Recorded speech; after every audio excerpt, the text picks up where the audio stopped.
Hi, I'm Orla, and I'm excited to continue telling the story of Henry de la Poer Beresford, the Mad Marquess of Waterford.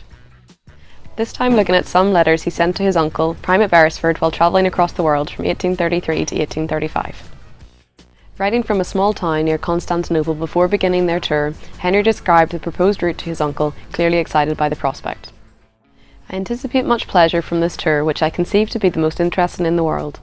Primate Beresford did not hear from his nephew again for 2 months, by which time he had travelled through Tripoli, Beirut, Damascus and the ancient cities of Baalbek and Palmyra. A hastily scrawled letter from Damascus offers the unique perspective of a wealthy 19th century traveller. His appreciation of the ancient architecture is evident in his descriptions of Baalbek, of which he was much delighted. Beautiful porticos of arched stone on which one carved gods, heroes, etc. The interior of the temple must have been splendid. Most exquisite sculptures adorn the whole. Henry believed the streets of Damascus to be far superior to those of Constantinople, and described their descent into the town as glorious and magnificent. Henry noted that he would have written sooner, but didn't wish to alarm his uncle with any trifling danger, the sort of which he goes on to describe while explaining their trouble in getting to Palmyra. Henry explained that his party was informed that such a trip would be impossible due to tribal wars occurring in the desert, and that if they did wish to make the journey, it would have to be under government protection. In the end, Henry and his friends began their journey disguised as members of a nomadic Arabic tribe, and commented that his uncle would be much amused to see us in our new characters. Immediately impressed by Palmyra, the group arrived as the sun dawned upon its ruins, and Henry described the effect as perfectly beautiful. He was particularly enthralled by the Temple of the Sun, noting that its proportions are elegant in the extreme. Their tranquility was interrupted when a sheikh discovered their intended route back to Damascus and demanded passage money.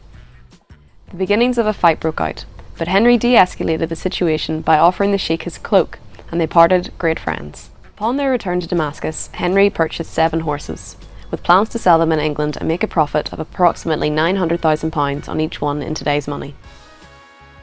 He justified his purchase to his uncle by saying that they are the most beautiful creatures in the world, the likes of which had never been seen before in England. The trip continued through Palestine and into Egypt.